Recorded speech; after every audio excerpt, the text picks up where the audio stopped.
Hi guys and welcome back to the channel Deepak Yadav Education. Welcome to the Daily Hindu News and Editorial Analysis of 11th of June 2026. तो guys आज है तारीख 11 जून 2026 और है Thursday. देखेंगे आज के द हिंदू कंप्लीट न्यूज़पेपर को एनालाइज करेंगे। बट लेक्चर में आगे बढ़ने से पहले अगर आपको इस लेक्चर का पीडीएफ चाहिए तो क्या करना है, सबसे पहले डाउनलोड करना है टेलीग्राम। वहाँ पे जाके सर्च बॉक्स में लिखना दीपक यादव एजुकेशन यूपीएससी, आपको हमारा टेलीग्राम चैनल मिल जाएगा। वहाँ पर 83,000 से ज़्यादा लोग जुड़ चुके हैं। आप भी जुड़कर अपने लेक्चर के पीडीएफ डॉक्यूमेंट्स को वहाँ से डाउनलोड कर पाओगे। नाउ हमेशा की तरह हम लोग अपने लेक्चर को एक मैप के क्वेश्चन के साथ स्टार्ट करेंगे। तो आज आप सभी को मैप में जाकर देखना है सोमाली को कहाँ पर है एग्जैक्टली लोकेटेड, इसको अच्छे से मैप में देखना। देन उसके बाद आकर नीचे कमेंट सेक्शन में टाइप करना, जिससे कि आप लोग इसको लंबे समय तक याद रख पाओगे। तो चलिए फिर शुभारंभ करते हैं। और आज का न्यूज़पेपर सेशन काफ़ी रेलिवेंट होने वाला है, क्योंकि आज हमने द हिंदू के साथ साथ कुछ इंपॉर्टेंट इंडियन एक्सप्रेस के आर्टिकल्स को भी लिया हुआ है, जिसको कंबाइन तरीके से हम डिस्कस करेंगे। पहला article GS paper number 3 science and technology या स्पेस वाले सेक्शन के पॉइंट ऑफ व्यू से इंपॉर्टेंट है। बात हो रही है भारत के चंद्रयान 3 मिशन के बारे में। काफ़ी टाइम बाद ये वापस से न्यूज़ में आया है। शायद आपको याद हो, साल 2023 में भारत ने अपना चंद्रयान 3 मिशन को लॉन्च किया और हम चांद पे साउथ पोल पे लॉन्च होने वाले या साउथ पोल पर लैंड करने वाले फर्स्ट कंट्री बनकर आए, है ना। अब होता यह है कि जब हम हिस्ट्री देखते हैं तो हिस्ट्री में एक बहुत बड़ा जो मीटियोराइट है, जो एक बहुत बड़ा रॉक पार्टिकल कह सकते हो, एक बहुत बड़ा चट्टान कह सकते हैं, ये चट्टान दोस्तों यहाँ पे टकराई थी, जो बेसिकली ओरिजिनेट हुई थी चांद से। चांद से वो रॉक ओरिजिनेट हुई, वहाँ से निकल कर आई और निकलने के बाद में धरती पर आती है और धरती पे आने के बाद में एंटार्क्टिका के साथ में टकरा जाती है। तो वो जो रॉक चांद पे से आई थी, वो चट्टान, उस चट्टान के अंदर जो आज के समय पर कंपोनेंट्स पाए जा रहे हैं और जो हमारा शिव शक्ति पॉइंट के ऊपर मिट्टी के अंदर कंपोनेंट्स हैं, वो थोड़े थोड़े सिमिलर से नजर आ रहे हैं। अब ये शिव शक्ति पॉइंट क्या है, जरा ये समझाओ। जहां पे आपको पता होगा चंद्रयान 3 जब लॉन्च किया हमने 2023 में, तो चांद पे लॉन्च होने वाले या साउथ पोल पर लैंड करने वाले फर्स्ट कंट्री हम बने।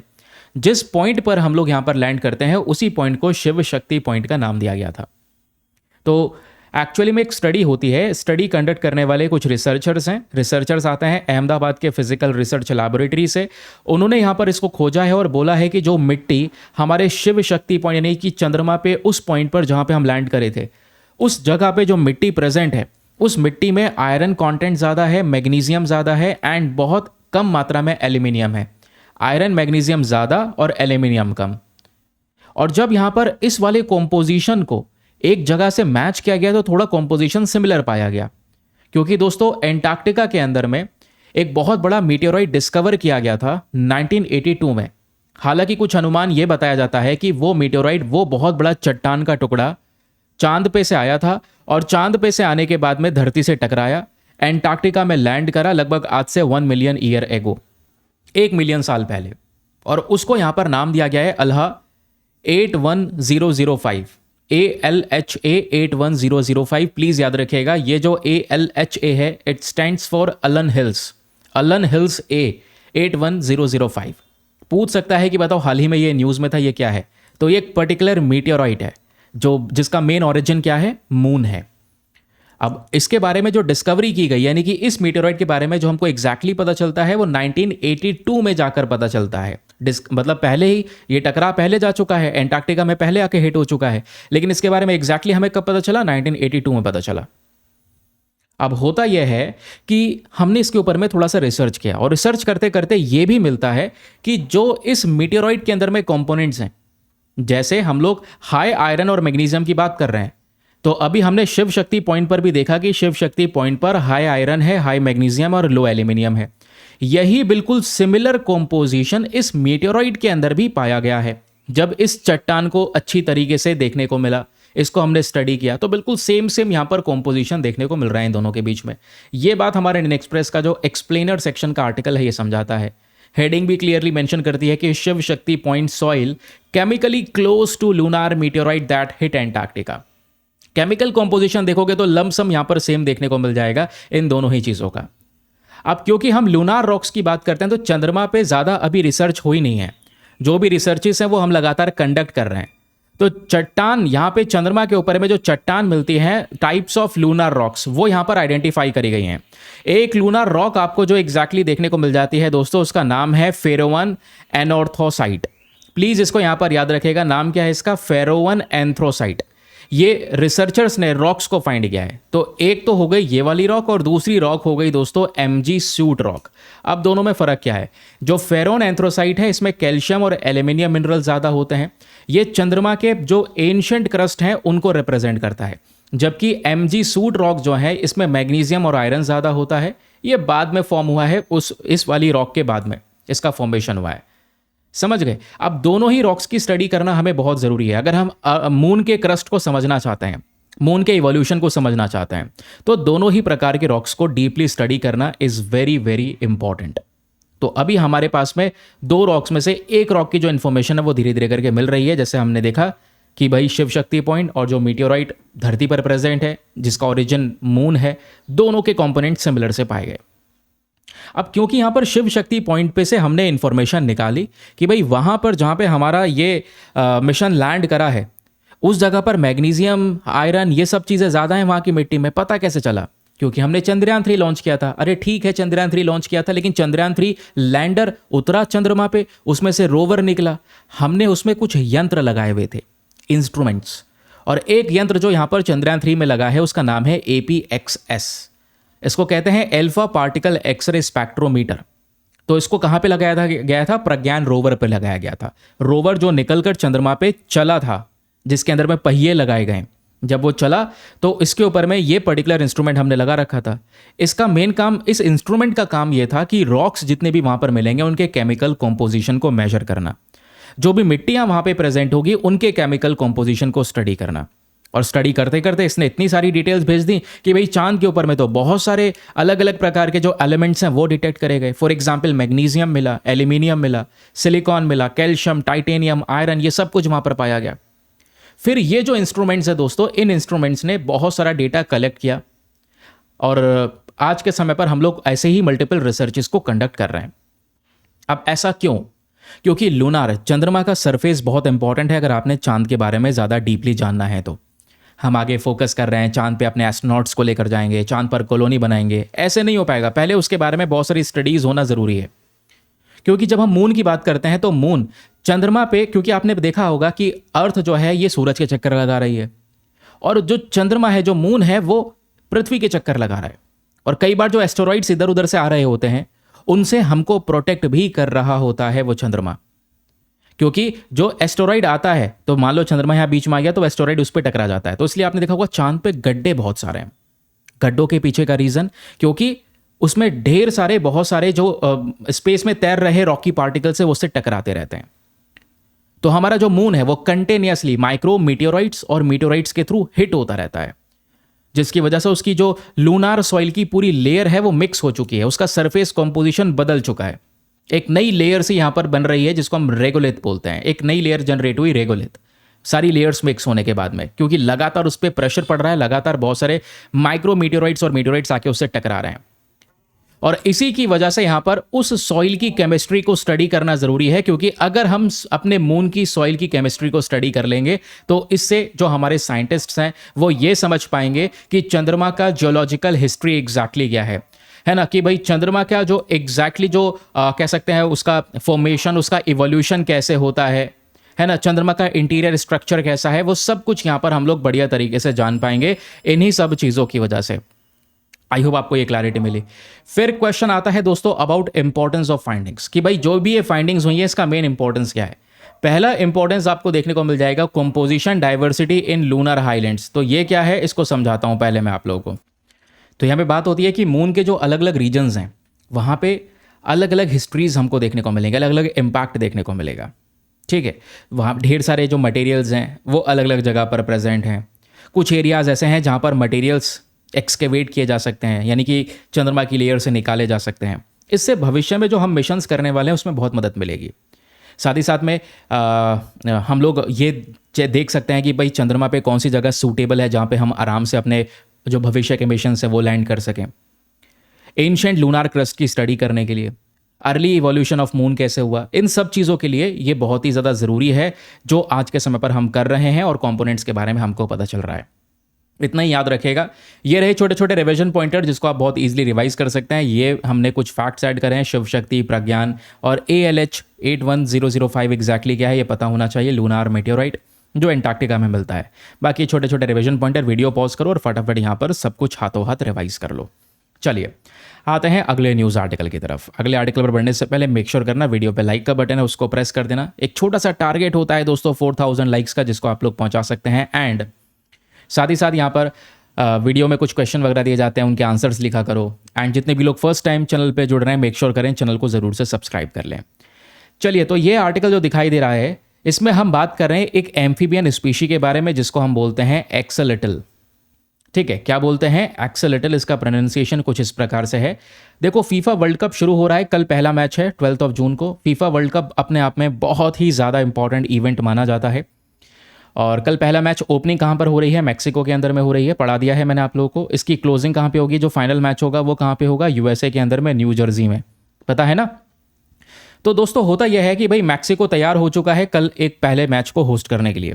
इस बार फीफा वर्ल्ड कप को कोई एक कंट्री नहीं, 3 कंट्रीज मिलकर होस्ट कर रही हैं। क्या मुझे आप लोग बताओगे नीचे कमेंट सेक्शन में वो 3 कंट्रीज कौन कौन सी हैं? जल्दी जल्दी नीचे कमेंट सेक्शन में उन 3 कंट्रीज का नाम लिखो। तो हम यहां पर डिस्कशन कर रहे हैं कि मैक्सिको सिटी प्रिपेयर है भाई फुटबॉल वर्ल्ड कप को होस्ट करने के लिए, तैयार हो चुके हैं, कल पहला मैच होगा।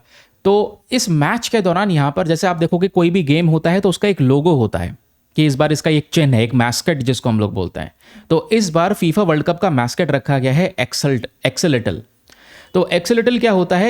एग्जैक्टली ऐसा दिखने वाला एम्फीबियन है, रेप्टाइल नहीं है, एम्फीबियन है। याद रखिएगा एम्फीबियन क्या है? बहुत जैसे मेंढक हो गया। अब मेंढक पानी में भी रह सकता है और ज़मीन पर भी रह सकता है, लेकिन जो रेप्टाइल्स होते हैं, रेंगने वाले जानवर, ठीक है, जिसमें छिपकली, सांप, ये सब हो गए, ये मेनली यहाँ पर टेरेस्ट्रियल एनिमल्स आपको देखने को मिलेंगे, रेप्टाइल्स देखने को मिलेंगे, स्पेशली जो खास तौर पर ज़मीन पर रहना पसंद करते हैं, ज़मीन पर रहते हैं।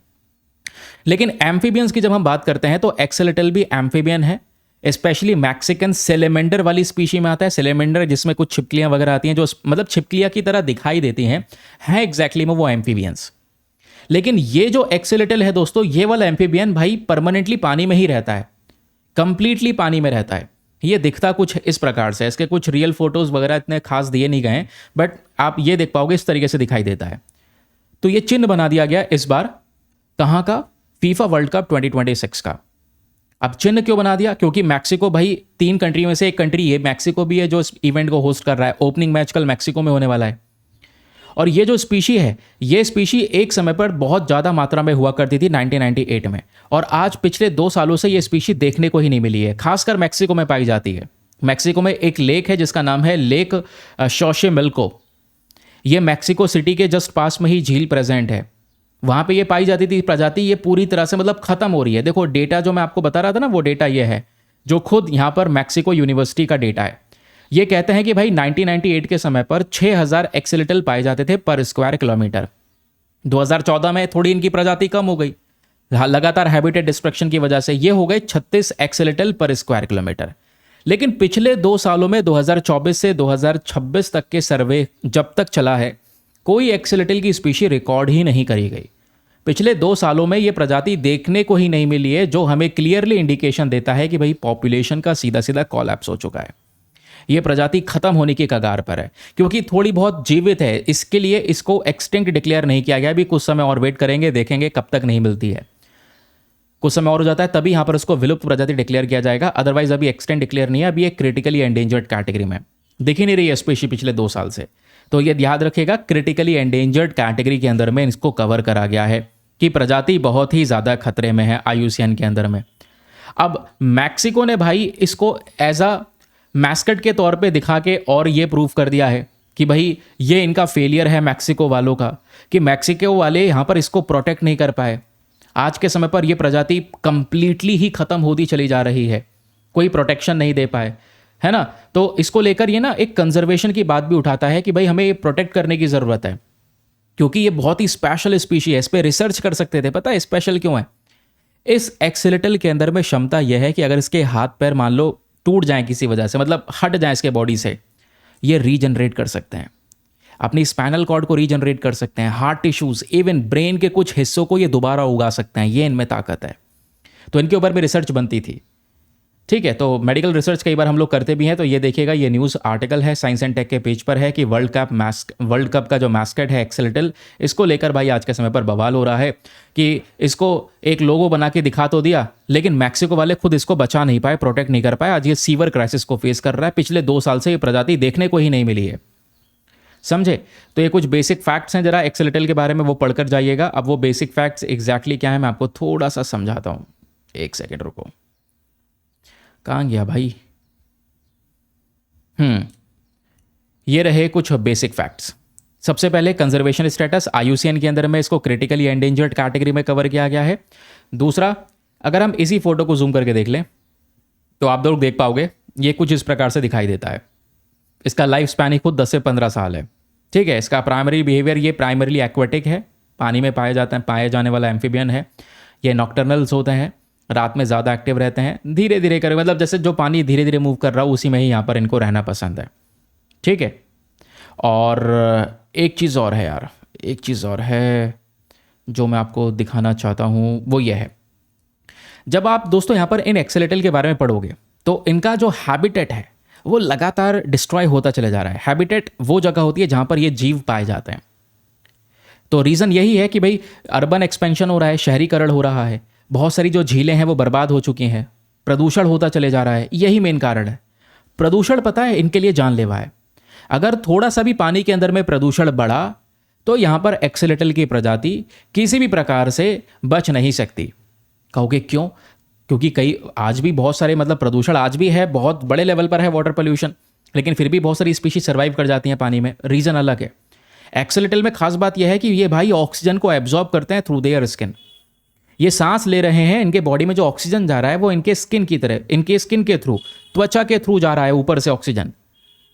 तो ऑक्सीजन ये इनहेल कर रहे हैं अपनी स्किन के थ्रू। और अगर यहाँ पे, क्योंकि ये रहते पानी में है, साफ पानी में रहते हैं, और पानी में प्रदूषण बना, मतलब ऑक्सीजन के साथ साथ वो सारा का सारा प्रदूषण भी इनके बॉडी में जा रहा है। तो अगर छोटा सा भी यहाँ पे थोड़े लेवल पर भी पोल्यूशन हो जाए तो इनके जीवन पर एक भारी संकट आ सकता है। बाकी अगर आप एक्सेलेटल्स के इंपॉर्टेंस की बात करोगे तो ये सारे के सारे इंपॉर्टेंस मेंशन करे गए हैं भाई, कि भाई अपने हाथ पैर को दोबारा उगा सकते हैं, डैमेज इश्यूज को रीजनरेट कर सकते हैं, इवन ये अपने ब्रेन के कुछ हिस्सों को रिपेयर कर सकते हैं, अपनी स्पाइनल इंजरीज को हील कर सकते हैं। तो साइंटिस्ट आज इनको स्टडी करते हैं कि भाई क्या कोई ऐसे रीजनरेटिव मेडिसिन बन सकती है कि किसी के हाथ पैर दोबारा से रीजनरेट किए जा सकें। कैंसर रिसर्च, टिश्यू इंजीनियरिंग, उस सब चीज़ों के लिए यहाँ पर क्या करा जाता है, आज के समय पर जो हमारे साइंटिस्ट हैं वो उसकी स्टडी भी करते हैं। ठीक है, अब देखिए दोस्तों, यहाँ पर जो भी बातें मैंने आप लोगों को बताई हैं उसको रिवाइज कर सकते हैं आप थ्रू दीज रिविजन पॉइंटर्स। एक्सेलेटल के बारे में बात हो गई, और बाकी सारे इंपॉर्टेंट इन्फॉर्मेशन, मेन थ्रेट्स क्या है कि भाई यहाँ पर ये पोल्यूशन को भी एब्जॉर्ब कर सकते हैं, क्योंकि ये ऑक्सीजन को अपने स्किन के थ्रू एब्जॉर्ब करते हैं। वो सब चीज़ें हम लोगों ने कवर कर ली हैं। चलिए, अगला न्यूज़ आर्टिकल कहता है FCNRB डिपॉजिट्स स्वैप स्कीम के बारे में, और ये वाला टॉपिक आपका है इंडियन एक्सप्रेस के एक्सप्लेनर पेज पर present. GS paper number 3 economy के लिए इंपॉर्टेंट है। बात यह है कि दोस्तों रिजर्व बैंक ऑफ इंडिया ने अभी एक छोटा सा रिलैक्सेशन दे दिया है सितंबर 2026 तक, ताकि जो ये बैंक्स वगैरह हैं, बैंक्स ज़्यादा से ज़्यादा फॉरेन करेंसी के डिपॉजिट्स अपने बैंकों में करवा सकें। देखो, FCNRB डिपॉजिट को समझने के लिए आपको 2-3 बातें समझनी होगी। पहले सुनो नॉन रेसिडेंट इंडियंस और ओवरसीज सिटीजन्स ऑफ इंडिया के बारे में। जो NRI होते हैं या जो OCI कार्ड होल्डर्स होते हैं, ये सब बाहर रह रहे व्यक्ति हैं, लेकिन इनका जो मेन ओरिजिन है वो इंडिया है। अब NRI कौन है? जो बाहर रह रहा है, बाहर काम कर रहा है, उसका मेन घर भारत में है, पैसा कमा रहा है, कमाते कमाते कई बार वो इंडिया में अपने परिवार को भेजता भी है। एंड दूसरी इंपॉर्टेंट चीज़, ये जो NRIs हैं ये कोशिश करते हैं अपना पैसा इन्वेस्ट करने को लेकर। अब जैसे यहाँ पर कोई व्यक्ति मान लो कैलिफोर्निया में है, USA के अंदर में, वो इन्वेस्ट करना चाहता है इंडिया के अंदर में, तो वो इंडिया में इन्वेस्ट कर सकता है ना। तो उनके लिए एक स्कीम लेकर आई गई है, और उस स्कीम का नाम है FCNRB डिपॉजिट स्कीम। अब वो इन्वेस्ट कर सकता है, लेकिन इंडियन रुपये में इन्वेस्ट नहीं करेगा, वो फॉरेन करेंसी में इन्वेस्टमेंट करेगा। तो इससे क्या होगा, बहुत सारा फॉरेन करेंसी भारत के पास में आएगा, और फॉरेन एक्सचेंज रिजर्व हम लोग जमा कर पाएंगे। समझ रहे हैं? तो कहोगे इतनी छोटी सी करेंसी का करेंगे क्या? भाई थोड़ी बहुत हेल्प हो जाएगी। अब ऑब्वियस ही बात है, ये थोड़े समय के लिए है, क्योंकि वो व्यक्ति जो पैसा अपना FD करवाने आया है इंडिया के अंदर में फॉरेन करेंसी लेकर, वो रिटर्न चाहता है। तो जब वो पैसा वापस से विड्रॉ करेगा तो उसको कुछ ब्याज भी मिलेगा, उसके ऊपर में इंटरेस्ट भी मिलेगा, ये सभी लोगों को पता है। तो एक इंटरेस्ट मिलेगा। तो अभी के समय पर ना इंडिया इतना अच्छा इंटरेस्ट नहीं दे पा रहा है। तो हम कोशिश कर रहे हैं कि अपने इंटरेस्ट को बढ़िया तरीके से दिया जाए, क्योंकि इंटरेस्ट बढ़िया दोगे तो बहुत सारे लोग अपना पैसा ले लेकर फॉरेन करेंसी में लेकर आएंगे और इंडिया में डिपॉजिट करेंगे अपने इस स्कीम के थ्रू, जिससे भारत में फॉरेन एक्सचेंज रिजर्व इकट्ठा होता रहेगा और हमारा डॉलर के कंपैरिजन में जो हमारी रुपये की वैल्यू है वो मजबूत हो सकेगी। क्योंकि आज आप देख पाओगे स्थिति रुपये की कुछ ज़्यादा बढ़िया नहीं है डॉलर के कंपैरिजन में, लगातार रुपया गिरता चले जा रहा है, डेप्रिसिएशन को हम लोग फेस कर रहे हैं, एक करेंसी क्राइसिस हमको देखने को मिल रहा है। तो अभी यहाँ पर इसी दौरान आता है एक छोटा सा इनिशिएटिव कि भाई इससे थोड़ी बहुत राहत मिल सकती है, थोड़ा बहुत देश के अंदर में फॉरेन करेंसी के इन्फ्लोज को हम बढ़ा सकते हैं, थोड़ा बहुत पैसा बढ़ सकता है। इसके लिए आरबीआई सपोर्ट कर रहा है हमारी दूसरी बैंक्स को, क्योंकि डायरेक्टली आरबीआई में पैसा थोड़ी जमा हो रहा है, हमारी बैंक्स ये फैसिलिटीज़ देती हैं बाहर एनआरआईज और ओसीआईज को, non resident Indians and overseas citizens of India को। कौन ये फैसिलिटीज़ देता है? हमारी बैंक्स फैसिलिटीज़ देती हैं। बैंक्स को सपोर्ट करने के लिए आरबीआई खड़ा है अगर बैंक्स को कोई दिक्कत होती है तो पहली चीज़ आपने जो नोट करनी है मेरे दोस्तों वो ये है कि जो ये FCNRB है, foreign currency non resident bank deposit scheme, इसके अंदर में कौन कौन लोग हैं जो पैसा जमा कर सकते हैं? First one is NRIs, non resident Indians, और दूसरे OCI, ठीक है, ओवरसीज कार्ड होल्डर्स जो बेसिकली बाहर विदेश में रह रहे हैं, भारत के हैं, काम कर रहे हैं, पैसा कमा रहे हैं। अब ये चाहते हैं कि डिपॉजिट्स को फॉरेन करेंसी में मेंटेन करना, तो भाई उनको इजाज़त दी जाती है कि ठीक है आप भारत के अंदर में अपनी फॉरेन करेंसी में अपना पैसा डिपॉजिट कर सकते हैं, फॉरेन करेंसी में। और कौन कौन सी करेंसी को इजाज़त दिया गया इस स्कीम में, प्लीज़ इसको याद रखेगा, पूछ सकता है एग्जामिनेशन में, ये इन करेंसीज के साथ साथ कुछ और करेंसी मिला देगा और कहेगा बताओ इनमें से कौन सी करेंसी है जिसको ये FCNRB डिपॉजिट स्कीम में परमिशन मिली है। तो डॉलर्स को परमिट करा गया, यानी कि कोई व्यक्ति कैलिफोर्निया में है, अगेन वही सेम एग्जाम्पल, तो मान लो हमारी कोई बैंक की ब्रांच अगर USA के अंदर में प्रेजेंट है तो वहाँ पे वो अपनी फॉरेन करेंसी के अंदर में पैसा फिक्स डिपॉजिट करवा सकता है, जैसे FD वगैरह होता है ना, वैसे ये डिपॉजिट करवा सकता है। तो कौन कौन सी करेंसीज को अलाउ किया गया है? US डॉलर हो गया, पाउंड स्टर्लिंग हो गया, यूरो हो गया, Japanese yen, Australian dollar and Canadian dollar. अब प्रश्न यह है कि भाई इसका फ़ायदा क्या होगा इस स्कीम का? फ़ायदा यहाँ पर यह है कि इसमें एक्सचेंज रेट के अंदर में जो फ्लक्चुएशंस होते हैं भारत में उससे प्रोटेक्शन मिल जाएगा।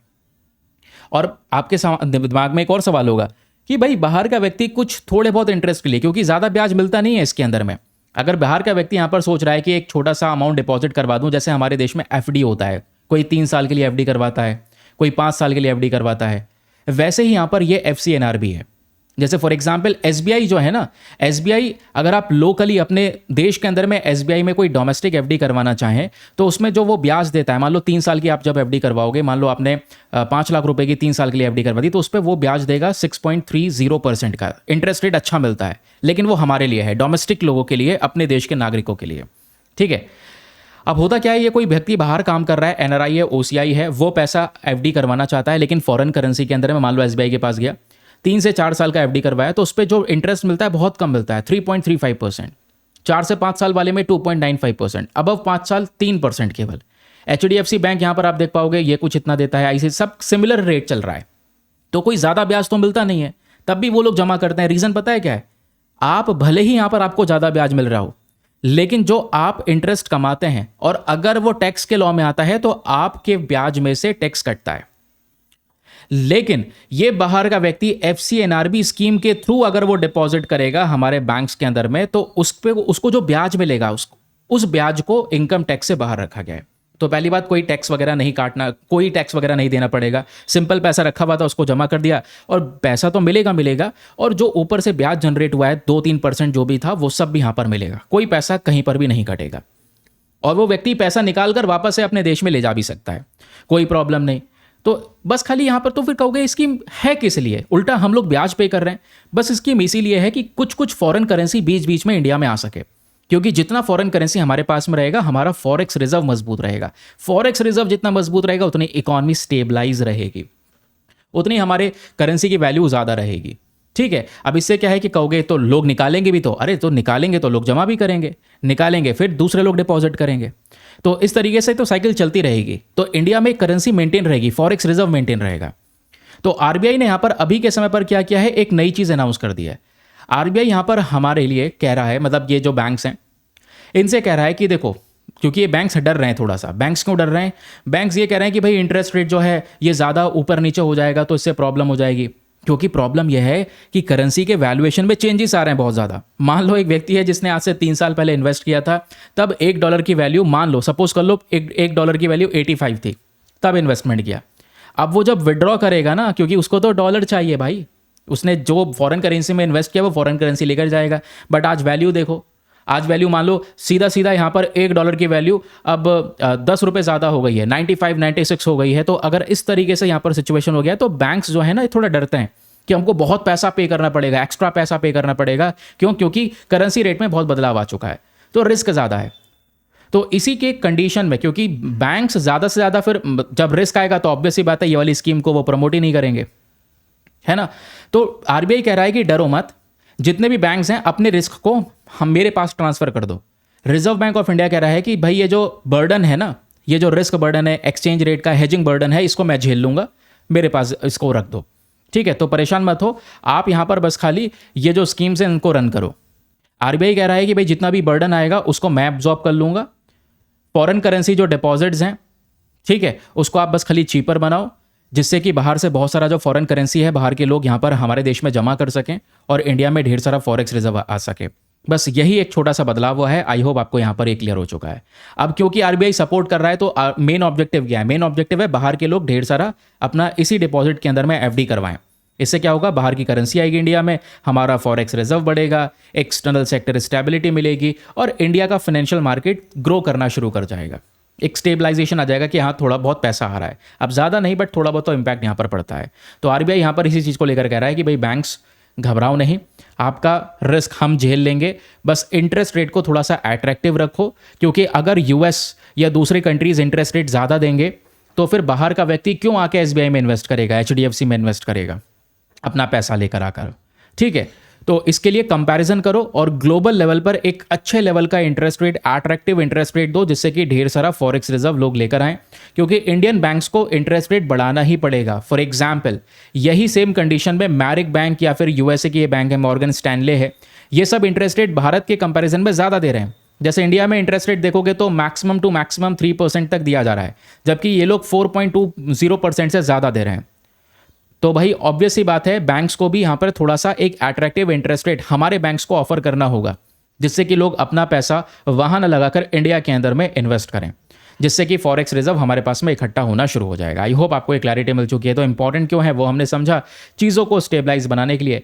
बाकी अगर आप लोगों को ये टॉपिक पूरा रिवाइज करना है तो आप रिवाइज कर सकते हैं from these important revision pointers, ठीक है।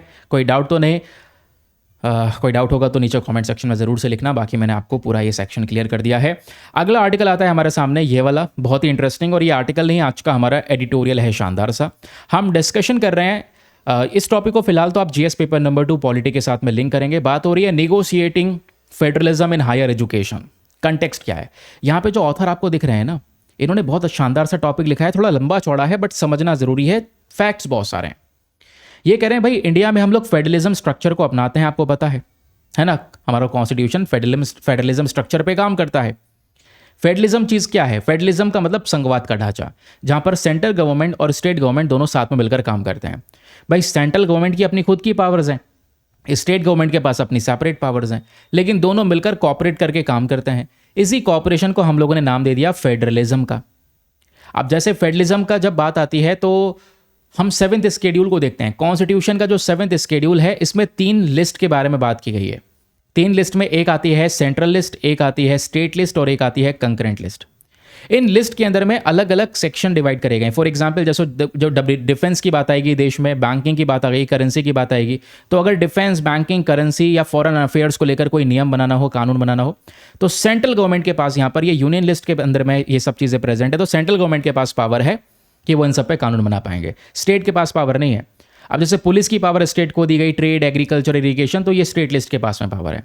लेकिन इसमें कुछ सेक्शन ऐसे हैं जिनको कंकरेंट लिस्ट में रखा गया है। कंकरेंट मतलब जहां पर स्टेट और सेंट्रल दोनों मिलकर साथ में काम कर सकते हैं। फॉर एग्जाम्पल एजुकेशन, और यहां पर भी हम लोग एजुकेशन का ही डिस्कशन कर रहे हैं। Education, forest, trade, marriage, adoption, ये सब कुछ आप देखने को मिल जाएगा जहां पर सेंट्रल गवर्नमेंट, स्टेट गवर्नमेंट मिलकर साथ में काम करती है। हालांकि सेंट्रल गवर्नमेंट का थोड़ा सा ज़्यादा दबदबा यहाँ पर रहता है। सेंट्रल गवर्नमेंट जो कह दे वो यहाँ पर काफ़ी हद तक यहाँ पे फॉलो किया जाता है, ये थोड़ा सा याद रखिएगा।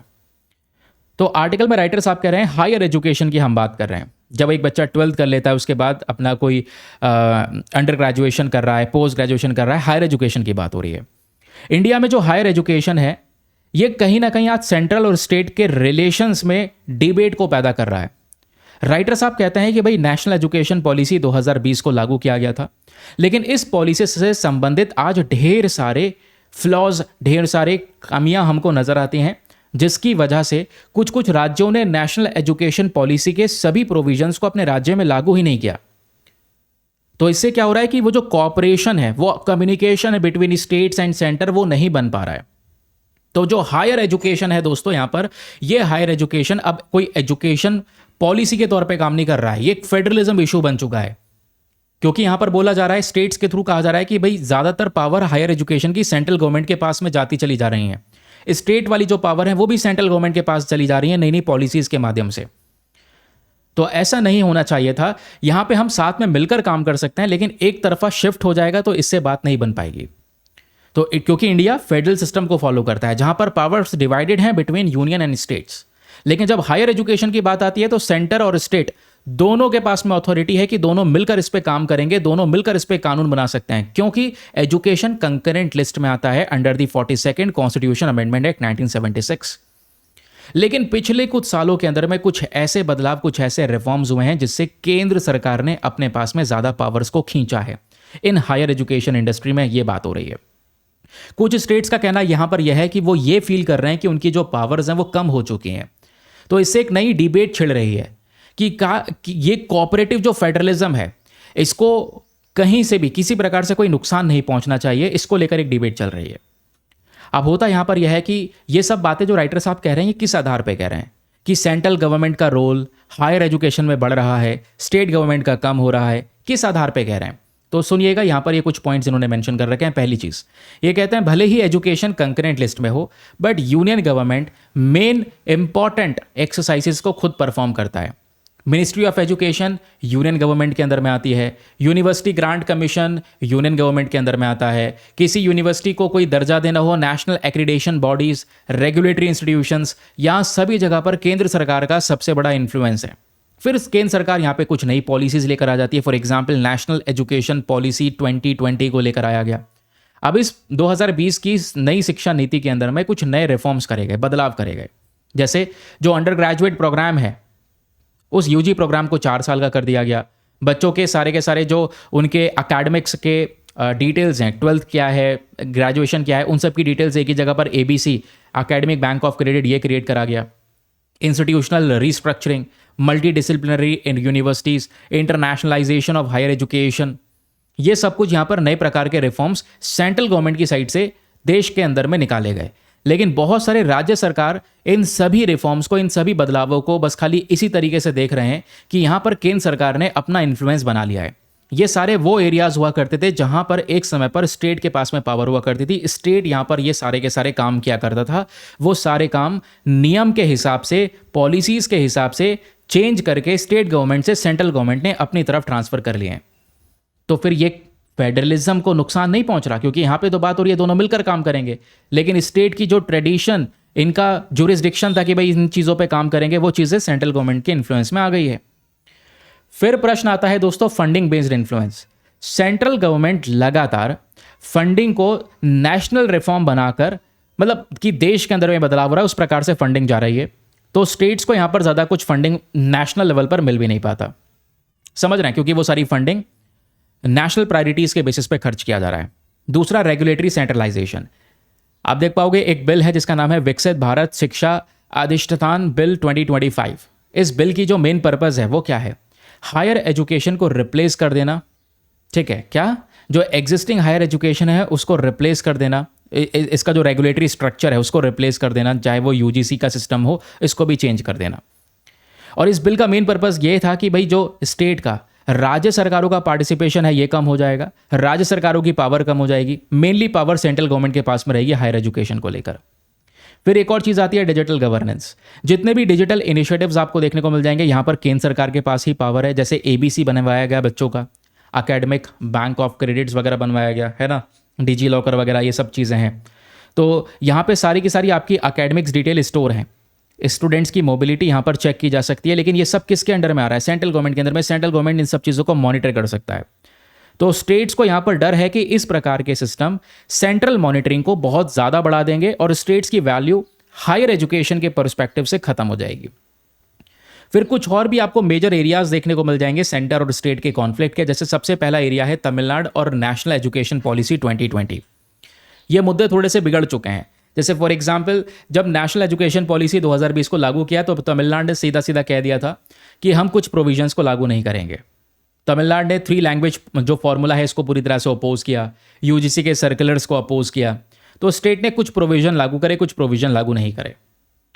फिर कुछ बवाल हो रहा था वाइस चांसलर अपॉइंटमेंट को लेकर कि भाई कॉन्फ्लिक्ट से निकल रहे थे तमिलनाडु, केरला, कर्नाटका, वेस्ट बंगाल सभी जगह पर। यहाँ की राज्य सरकार आर्ग्यू कर रही थी कि भाई जो सबसे बड़ा इशू है, जैसे फॉर एग्जांपल गवर्नर्स के पास में पावर है, ठीक है, स्टेट गवर्नमेंट के पास में भी यहाँ पर पावर्स हैं, तो मतलब सेंट्रल गवर्नमेंट स्टेट गवर्नमेंट दोनों के पास में पावर है। अब यहाँ पर फॉर एग्जांपल मान लो यूनिवर्सिटी का एक वाइस चांसलर है, उसकी main appointing power state government के पास में है, तो उसको लेकर एक डिबेट वगैरह पिछले कुछ समय पर चल रही थी। तो मतलब कोशिश ये है कि सेंट्रल इन्फ्लुएंस ज़्यादा बढ़ जाए हायर एजुकेशन इंडस्ट्री के अंदर में। यही चीज़ यहाँ पर जो स्टेट गवर्नमेंट है वो मुद्दा उठा रहे हैं कि लगातार इसी चीज़ के ऊपर में पूरी तरह से कोशिश की गई है।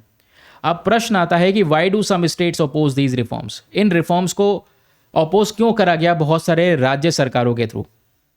क्योंकि वो देख रहे हैं कि भाई यहाँ पर ना ढेर सारे क्वेश्चन आते हैं। हम बैलेंस ऑफ पावर की बात कर रहे हैं, फेडरलिज्म की बात कर रहे हैं, स्टेट सेंटर मिलकर काम करेंगे, लेकिन यहाँ पर सेंट्रल का इन्फ्लुएंस अकेला बढ़ जाना, तो इससे जो बैलेंस ऑफ पावर है वो गड़बड़ा रहा है। जो स्टेट के पास में पावर है, स्टेट की ऑटोनॉमी है खुद से डिसीजन लेने की, वो गड़बड़ा जाएगी। लिंग्विस्टिक डाइवर्सिटी कि भाई आज बहुत सारी भाषाएं अलग अलग राज्यों में बोली जाती हैं, उन भाषाओं को प्रमोट ही करना है, हमें सारी भाषाओं को रिस्पेक्ट करना है। स्टेट्स के जो कॉन्स्टिट्यूशनल राइट्स हैं, कई बार वो राइट्स यहाँ से हमारे पास से चले जाएंगे। तो ये कुछ क्वेश्चन उठाए बहुत सारी राज्य सरकारों ने। हालांकि यहाँ पर कुछ राज्य सरकारों का कहना यह है कि भाई देखो ये प्योर कॉन्फ्लिक्ट भी नहीं है, ऐसा नहीं है कि सीधा भिड़ जाएंगे सेंटर स्टेट की, नहीं आपने ऐसा कर दिया, ऐसा कोई प्योर कॉन्फ्लिक्ट भी नहीं है। बहुत सारे स्टेट ने बहुत अपनी रणनीति का इस्तेमाल करके जितनी भी सेंट्रल गवर्नमेंट पॉलिसीज लेकर आई हैं उनको सेलेक्टिवली एक्सेप्ट भी किया है और सेलेक्टिवली यहाँ पर कुछ पॉलिसीज को रिजेक्ट भी करा है।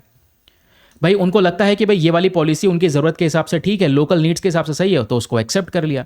वो दूसरी पॉलिसी लग रहा है कि इसमें ये बदलाव होना चाहिए, तो मॉडिफाई कर लिया अपनी स्टेट की प्रायोरिटीज़ के अकॉर्डिंग। तो वो कह रहे हैं ये जो तरीका है ये ज़्यादा बढ़िया है। इसमें ऐसा नहीं है कि यहाँ पर स्टेट ने जो बोल दिया वो आपने करना है, आपकी ऑटोनॉमी यहाँ पर पूरी तरह से ख़त्म नहीं हो रही है। और इस वाले फेडरलिज्म को बोलेंगे निगोशिएटेड फेडरलिज्म, जहाँ पर स्टेट्स अपने हिसाब से भली कोई पॉलिसी आई हो जो एक्सेप्टेड है वो एक्सेप्ट कर ली, जिसको रिजेक्ट करना है रिजेक्ट कर दी, जिसमें बदलाव करना है बदलाव करके लागू कर लिया। ये निगोशिएटेड फेडरलिज्म है। इसका मतलब कंटिन्यूसली सेंटर और स्टेट के बीच में कॉपरेशन बना हुआ है, लेकिन हमें इसको थोड़ा फ्लेक्सिबल करना होगा जिससे ये कॉपरेशन पे कभी कोई क्वेश्चन ना उठे। और जो ये हायर एजुकेशन की जब बात आती है तो हम इसको इंटरनेशनलाइज करने की बात कर रहे हैं। अब बहुत सारी जो स्टेट गवर्नमेंट है वो इंटरनेशनल कोलैबोरेशन को सपोर्ट करते हैं।